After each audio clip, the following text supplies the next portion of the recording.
Tunog ng pusong sawi. Chuk. Ako naman kay Alex, para maging mabuti kang magulang, anak, kapatid, dapat baguhin mo muna ang pamilya mo. Ako na magiging tatay mo, si Wagi ang magiging nanay mo, at hindi natatagal ang buhay mo. Pinakamalaking ambag mo sa industriya. Ocho pa. Lights on or lights off? Blinking. Sex or chocolates? Sex pa. Wildest sexual fantasy? With myself. Yung may sinabi sa kanina, alam mo, totoo nangyari sa pamilya namin to.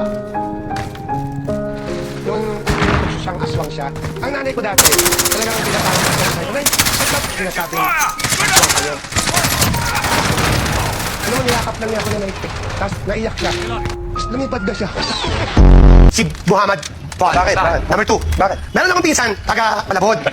Yung pinsan ko niya, may ka... Don't up! Yung pinsan ko niya, meron siyang kaibigan. Tapos, nag-abroad yun, magaling kumanta yun.